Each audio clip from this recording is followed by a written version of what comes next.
Gálatas 4, a partir do versículo 8, diz assim: mas quando não conheceis a Deus, ou não conhecieis a Deus, servíeis aos que por natureza não são deuses. Paulo então está dizendo àquela igreja que quando eles não conheciam a Deus, eles serviam, eles adoravam outras pessoas que não são deuses.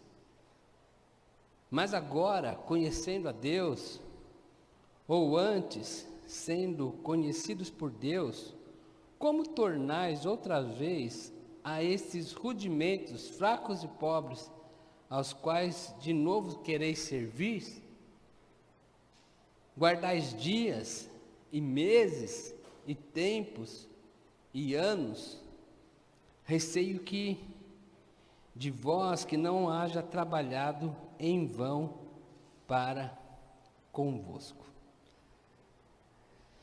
Nós vamos olhar para a carta de Gálatas mais uma vez, a partir do seu contexto, a partir do seu contexto histórico, a partir do seu contexto cultural, a partir do seu contexto político, porque a região da Galácia, que fica ali na Ásia Menor, ela havia sido dominada pelo Império Romano, então ela era subjugada pelo Império Romano, um pouco a partir da cultura. E todo texto, quando nós nos aproximamos de um texto, seja um texto bíblico ou não, é muito importante a gente procurar ter algum acesso a esse pano de fundo em que o texto foi construído, para que a gente possa entender quais eram as perguntas que eram feitas naquela época, que o autor está tentando responder com o seu texto.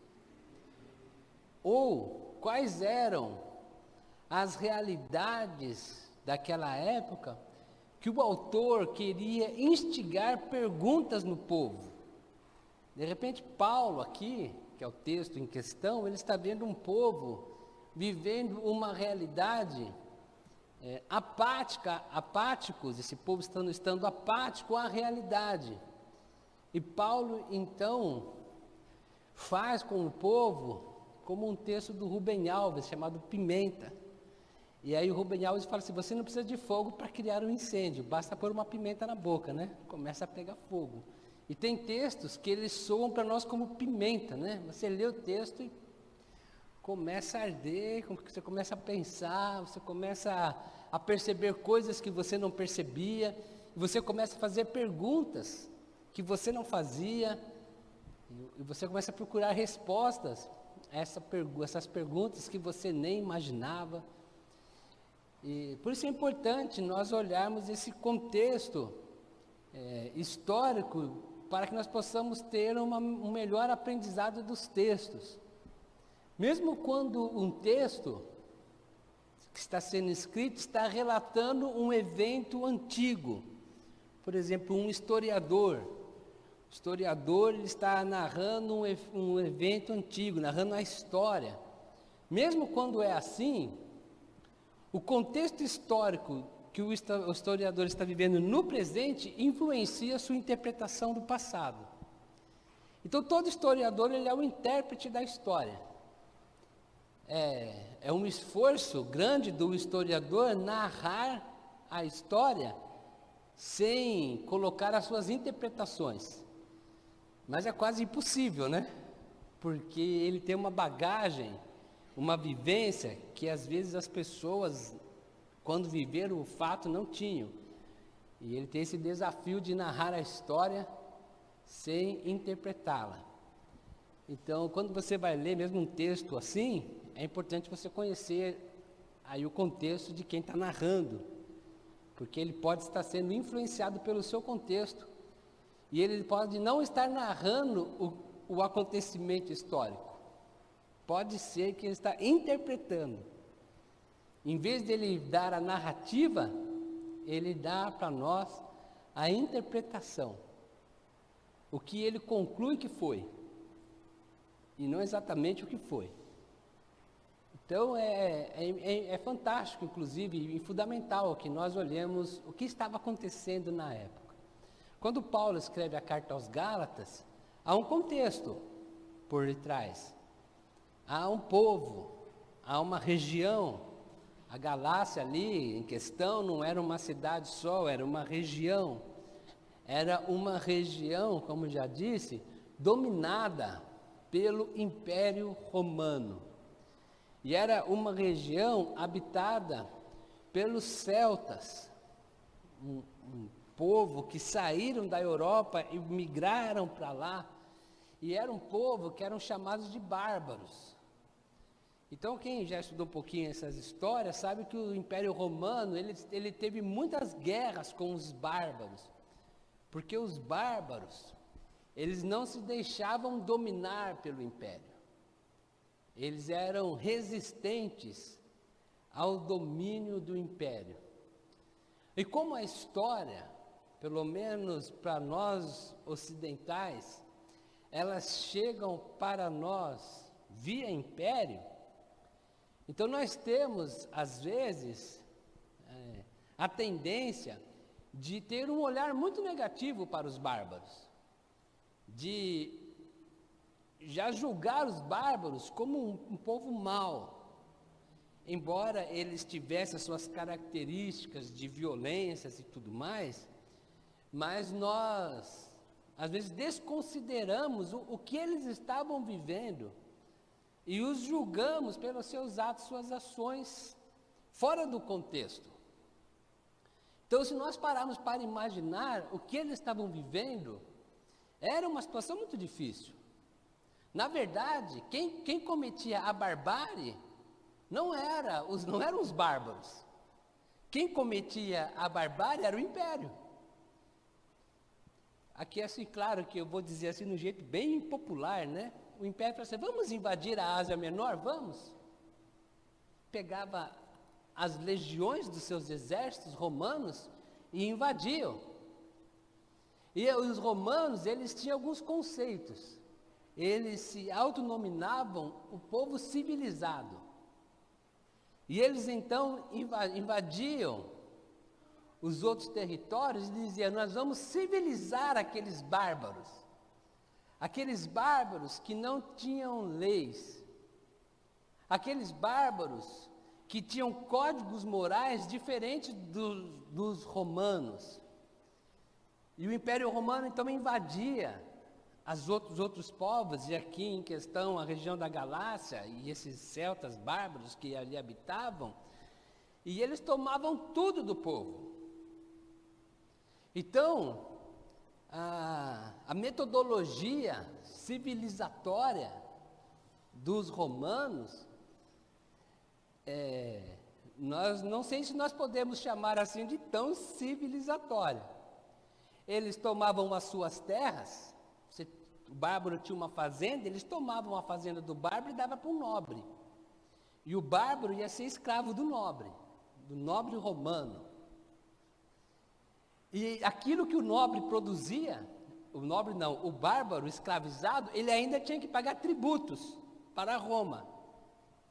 Se os romanos gostavam das mulheres bárbaras, eles tomavam para si. Eles roubavam a liberdade daquele povo. Eles assassinavam os maridos na frente das mulheres, dos filhos, para tomar as suas posses, as suas terras. Havia ainda dentro do Império Romano um hábito, uma lei chamada prima nocte. Veja como que eles eram civilizadores. A prima nocte era o seguinte, a primeira noite da noiva com o noivo, não era com o noivo, era com o nobre. Então, se em Cajati tivesse um nobre que mandasse na cidade, a moça que ia se casar, virgem, ela não dormia com o noivo, ela dormia como o nobre. O nobre tinha direito da primeira noite do casal. Isso é civilizar um povo, dentro da concepção do Império Romano. E Paulo então chega no meio desse povo. Paulo chega no meio desse povo nesse contexto, vivendo essa atrocidade cometida, ou essas atrocidades, cometidas pelo império. Ainda hoje, há nos museus europeus imagens e obras de arte do ano 189 a.C., que foi a última batalha em que os romanos puderam dizer assim: pacificamos a Galácia. Um dos nomes dessas artes é a Batalha Sangrenta. Há em Berlim um monumento feito em homenagem aos resistentes bárbaros, porque a Alemanha, né, ela foi constituída por esse povo chamado bárbaro, né? Então há um monumento aos heróis guerreiros, aos valentes guerreiros, porque eles fizeram de tudo para ser livres. Eles fizeram de tudo para não se submeter a se subjugarem ao Império Romano. E quando o Império Romano, eles chegavam num povo, eles dominavam esse povo, eles tinham uma regra, eles tinham uma lei lá, um hábito, um dizer, que era divide et impere, que é latim, né? Eu estou falando latim. Divide et impere, que é dividir para governar. Tudo que o Império Romano queria era que os povos não se unissem. Porque vamos imaginar assim o Vale do Ribeira, né? Vamos pensar só no Vale do Ribeira aqui, onde a gente mora. Se alguém fosse dominar o império, o vale, então nós podíamos nos unir, né? Cajati, Barra do Turvo, Jacupiranga, e aí vai seguir na BR, a gente vai Pariquera, Registro, nós nos unimos, somos mais fortes. Então o império, ele fazia de tudo para que esse povo não se unisse, para que esse povo não pudesse oferecer uma resistência organizada contra a opressão que eles impunham. Se nós queremos assim ter uma ideia de qual era a metodologia do império para civilizar um povo, que eles chamavam, é só olharmos o que eles fizeram com Jesus. O que o Império Romano fez com Jesus? Tirou a sua roupa, o deixou nu, colocou uma coroa de espinho na sua cabeça, cuspiu na sua cara, lhe deu uma surra, penduraram numa cruz. Era essa a metodologia do império, de pacificar, de civilizar um povo. E qualquer pessoa que se colocasse contra o império, era isso que o império fazia. Era essa a metodologia. Nós temos assim um exemplo muito claro dessa metodologia civilizatória do império. E para dividir o povo, uma das coisas que mais divide as civilizações é a religião. Sabemos disso, né? Então, para que o povo não se unisse, o Império Romano permitia que cada povo continuasse com a sua religião. Então, dentro do domínio do Império, se você fosse em Jerusalém, tinha o templo. E eles então continuavam com a sua religião do templo. E se você fosse em Corinto, você tinha o templo de Afrodite. E se você fosse em Éfeso, você tinha o templo da Diana. Porque a religião divide os povos. Vivemos isso até hoje. Eles mantinham o povo com as suas religiões, com uma salvaguarda. Vocês precisam adorar César. Vocês podem continuar com as suas religiões, mas vocês precisam adorar o imperador. No primeiro século, havia anualmente um sacrifício feito no templo de Jerusalém para o imperador. Foi a concessão que os judeus fizeram. Eles mantinham o judaísmo, mas eles sacrificavam um animal em sacrifício ao imperador. Então eles faziam de tudo para que essas pessoas não se unissem. E eles usavam da religião como uma forma de divisão entre os povos. Os imperadores, os Césares, eles precisavam ser adorados, eles precisavam ser venerados. E os Césares, eles tinham 3 títulos. O primeiro título era Kyrios, Senhor.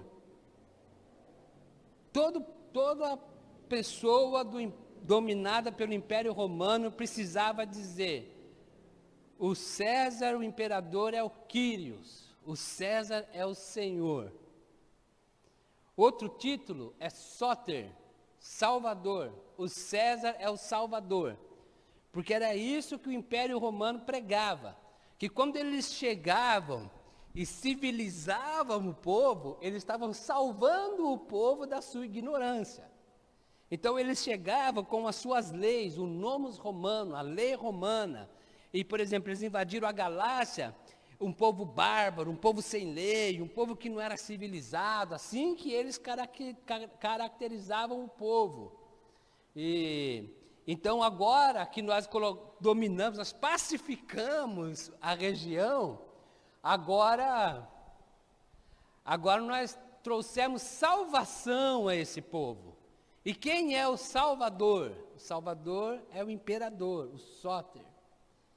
E todo imperador era adorado porque ele era chamado de Hui Theos, que é filho de Deus. O imperador era adorado como Senhor, Salvador e Filho de Deus. E feita essa concessão, eles adorando o imperador assim, eles continuavam com as suas religiões. E o povo continuava dividido. E o Império Romano se beneficiando da sua opressão junto a esses povos. E agora chega Paulo, na região da Galácia. Chegavam os discípulos de Jesus, né? E Paulo aqui nessa região, mas Pedro, João, Tomé, Tiago, enfim, todos os outros em outras regiões. Tiago foi decapitado logo, né? Por Herodes. E Paulo então chega nesta região e ele tem uma mensagem para pregar, o Evangelho. E eles encontram um povo que era oprimido por uma lei, a lei romana, que tirava tudo deles. Imagina essa lei da prima noite. Prima noite era uma lei que você era obrigado a obedecer, senão você morria. Tem um filme, Coração Valente, quem aqui já assistiu? Você vê isso, né? Chega lá, eles levam a moça. A moça na festa de casamento. É a lei. Então era a lei que salvava, né? Então, esse povo oprimido por esta lei, esse povo que dizia que o César, o imperador, era o Senhor, e esse povo que dizia que o imperador era o Salvador, e esse povo que era obrigado, né, a dizer que o Salvador era o Filho de Deus. E agora chega então Paulo para pregar o Evangelho. Aí vocês imaginam a dificuldade. Vocês imaginam o que era pregar o Evangelho num contexto como esse. É por isso que na carta aos Gálatas, Paulo fala assim, ó, o Evangelho verdadeiro, o Evangelho que liberta, o Evangelho que salva, é este Evangelho que eu estou trazendo para vocês, não é outro Evangelho. Porque a palavra Evangelho, ela não nasceu no contexto religioso. Todo mundo sabe, né? A maioria das pessoas sabem que o que significa Evangelho? Boas notícias, boas novas. Quando que esse termo era usado? Esse termo era usado quando um exército saía para a batalha, para a guerra. Esse exército vencia a guerra. E aí então o mensageiro ia levar a boa notícia para o rei, para o imperador. O Evangelho. Qual era a boa notícia? Nós vencemos a batalha. Nós pacificamos mais um povo. Nós salvamos mais um território. Nós levamos libertação para aquelas pessoas das suas ignorâncias. Nós levamos civilização, humanidade para aqueles bárbaros. Esse era o Evangelho dos romanos, a boa notícia de uma vitória dos seus exércitos para o rei. E Paulo vai dizer assim, coisa nenhuma, o evangelho é esse aqui que eu vou pregar para vocês agora. E preste atenção, o imperador não é senhor coisa nenhuma. Existe só um senhor. Acendeu aqui o... Espera aí, que negócio, tecnologia aqui. Só existe um senhor.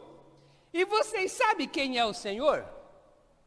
O senhor é o fora da lei. Como assim? O Jesus Cristo de Nazaré, aquele que os judeus o levaram para ser julgado pelos romanos, e aqueles que os romanos o considerou um criminoso, aqueles que os romanos os considerou um líder de uma sedição contra o império, aquele que os romanos mataram na cruz, crucificaram ele como um criminoso, ele é que é o Senhor. Aquela pessoa que os romanos disseram, ele não é digno de viver, ele é o Senhor de todo o universo. Ele é o Deus Todo-Poderoso. A partir de hoje, quem quiser crer em Jesus Cristo, nunca mais vai dizer que o imperador, os Césares, é o Quírios, é o Senhor, porque só existe um Senhor no universo, Jesus Cristo de Nazaré. E aí, como é que fica um negócio desse? A mensagem de Paulo era subversiva ao império. E ninguém aqui vai dizer também mais que o César é salvador, porque onde há opressão não há salvação, só há salvação onde há liberdade, só existe um salvador. E quem é o único salvador? O fora da lei, que foi pregado na cruz. O que foi considerado fora da lei pelos judeus e o que foi considerado fora da lei pelos romanos. Aquele que a lei judaica diz que ele não podia continuar vivendo, e aquele que as leis romanas disseram também que ele não podia continuar vivendo, esse é o Salvador. E aí então, e tem mais uma coisa. Não deu não, Paulo? Não, tem mais uma coisa. Filho de Deus também só tem um. Aí todo mundo já falou, já sabemos, é o da cruz, é o da cruz. É o único Filho de Deus legítimo, verdadeiro. Não é de se surpreender que aproximadamente 10 anos depois, Paulo é decapitado em Roma. Não é de se surpreender que Pedro é crucificado de cabeça para baixo. Não é de se surpreender de que Tomé, no norte da África, ele é tirado toda a sua pele para ser executado. Não é de se surpreender que André é crucificado numa forma de X, uma cruz forma de X, né? Não é de se surpreender que João é exilado na ilha de Patmos. Porque esse povo pregava uma mensagem que ia contra toda a opressão que o Império Romano infligia no povo.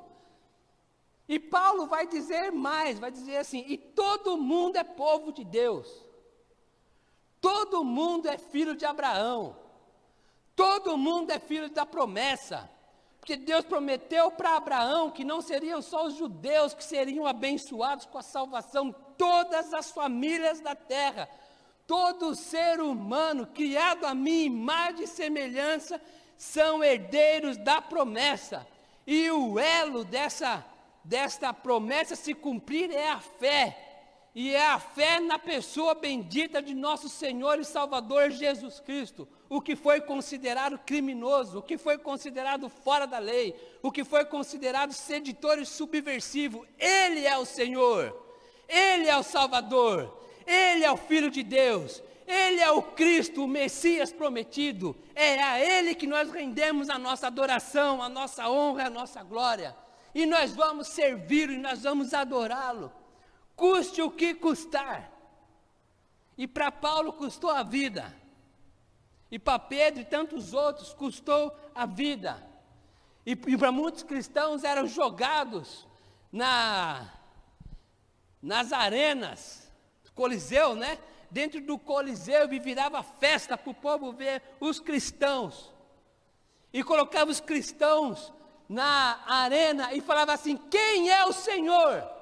E eles falavam: é Jesus, aquele que vocês crucificaram, Ele é o Senhor. Quem é o Salvador? É Jesus, aquele que vocês crucificaram, Ele é o único Filho de Deus, Senhor e Salvador. Então solte os leões, pode soltar. Mas eu não nego quem é o Senhor. César não é Senhor coisa nenhuma. É um bandido opressor que rouba a vida dos povos. E o evangelho que eu trago traz libertação, traz vida para as pessoas. E se a conduta romana era dividir para governar, a mensagem do evangelho é unir para abençoar, é unir para trazer vida. Todos somos filhos de Deus, todos somos herdeiros da promessa. E nós, podemos dizer assim, tomamos posse dessa promessa pela fé em Jesus Cristo. Ele é o caminho, Ele é a verdade, Ele é a vida, Ele é o Senhor, Ele é o Salvador, Ele é o Filho de Deus. E não tem outro. Então a carta aos Gálatas, ela, como eu disse de manhã, ela é revolucionária. Não tem como você estudar Gálatas dentro de todo o seu contexto e todas as implicações que aquela carta tem e ficarmos, como povo de Deus, omissos a todas as mazelas que existem no mundo. No mínimo, temos que ser uma voz denunciatória. Por isso que a reforma protestante vai dizer que a igreja precisa ser a consciência do Estado. A igreja precisa ser a consciência das pessoas, é olhar o que é a vontade de Deus e denunciar tudo aquilo que não for vontade de Deus. E quando nós pensamos que esses homens, eles foram considerados subversivos, nós devemos dizer o seguinte: subversivos, coisa nenhuma. Porque a palavra subversão significa uma versão inferior, subversão. Então, o Império Romano tinha uma versão de como deveria ser o mundo. Mas aqueles discípulos, eles tinham uma versão melhor e maior. Então, não são subversivos, são superversivos. Porque a versão deles do mundo é melhor, porque é a versão do reino de Deus. Então, como igreja, nós precisamos olhar para o nosso mundo e a versão de vida que o mundo propõe. E nós precisamos ter uma versão melhor para apresentar. E nessa versão já tem um Senhor, já tem um Salvador, já sabemos quem é o Filho de Deus. Então, quando nós olhamos, por exemplo, para o neoliberalismo econômico, nós devemos ter uma versão melhor, a do reino. E quando nós olhamos para o capitalismo, nós precisamos ter uma versão melhor, do reino. E quando nós olhamos para o socialismo, nós precisamos ter uma versão melhor, a do reino. E quando nós olhamos para o comunismo, nós precisamos ter uma versão melhor, do reino. E quando nós olhamos para os ismos que temos de todas as religiões, inclusive o cristianismo, nós precisamos ter uma versão melhor, do reino. O reino de Deus é assim. O reino do meu Senhor é assim. E olhar para as Escrituras, e olhar para o contexto que ela foi escrita, e olhar para o nosso contexto, para o nosso mundo, e apresentar a versão de Deus para este mundo que nós vivemos, com coragem, com ousadia, como esses homens fizeram, a custo da própria vida. César não é Senhor. O Senhor é aquele que eles consideraram fora da lei e crucificaram. César não é Salvador. Salvador é aquele que vocês crucificaram. César não é filho de Deus. Filho de Deus só tem um, Jesus Cristo. Ah, Paulo, então você vai ser decapitado. Onde coloca a cabeça? Se é para isso que eu estou aqui. E aí falaram o seguinte, né? E virou um trocadilho bacana. Que para assim, por que Paulo foi condenado? Porque ele foi acusado de colocar fogo em Roma, né? Paulo não colocou fogo em Roma. Paulo colocou fogo no império todo. Ele bagunçou o império. Com a mensagem libertadora do Evangelho, porque o Evangelho é libertador. Paulo, ele criou uma confusão no império todo. Por isso que quando Paulo chega a Tessalônica, o que é que aquelas pessoas disseram? Aqueles que têm alvoroçado o mundo, Paulo e sua equipe, né? Chegaram também até nós. Porque ele condenava toda essa forma de opressão e apresentava o Evangelho como uma proposta de vida. A reconciliação do homem com Deus, por meio da fé em Jesus, e uma nova maneira, uma nova versão de vida, muito melhor do que a que o Império Romano impunha sobre as pessoas. E é tão lindo quando a gente olha assim, Jesus não impondo nada. É tão lindo quando a gente vê Pedro não impondo nada, João, Paulo. Jesus não impunha, Jesus expunha. Nunca impôs nada, ele expôs o reino. O reino está aqui. Quem quiser, siga-me. E os seus discípulos chegavam nos lugares, nunca tomaram de assalto a fé de ninguém. Nunca tomaram de assalto a liberdade de ninguém. Eles expunham o Evangelho verdadeiro é esse. O Senhor é Jesus, o Salvador é Jesus, o Filho de Deus é Jesus. Quem quiser, siga-me. E aí, vai surgindo a igreja ao redor do mundo. Em média, assim, de 30 anos, apenas, a igreja está espalhada no Império Romano todo. Apenas expondo o Evangelho em amor. Pregando corajosamente quem é o Senhor deste mundo. Quem é o Salvador de todas as pessoas. Quem é o verdadeiro Filho de Deus. Essa é a missão da igreja. Se levantar como voz profética. Dizendo para este mundo que esse mundo tem um Deus, um Senhor. E que não fica nada satisfeito quando a dignidade, a liberdade, a humanidade das pessoas é tolhida para o benefício de um império. Seja que império for, seja o império político, seja o império religioso, seja qualquer outro tipo de impérios, moral ou imoral, temos uma mensagem para pregar, um evangelho para anunciar. E devemos fazê-lo com coragem, com ousadia, com temor e no poder do Espírito Santo de Deus. Amém? Senhor, é a nossa oração, que nós possamos ser assim como discípulos, que nós possamos entender as demandas deste mundo que nós vivemos hoje e levar o Teu Evangelho libertador, transformador, salvífico, reconciliador do homem com Deus, para que, expondo em amor este Evangelho, ó Pai, cheios do Teu Espírito, nós possamos levar libertação para as pessoas, salvação, ensinando-nos a amar a nossa geração, a ponto de dar as nossas vidas por ela, a ponto de envolver as nossas vidas com todos aqueles, ó Deus, que precisam da Tua palavra, que precisam do Teu Evangelho. Continue nos abençoando como igreja e continue nos dando esta alegria de sermos proclamadores como igreja, como Teu povo, das verdades do Evangelho. É o que nós te pedimos, ó Pai, no nome de Jesus.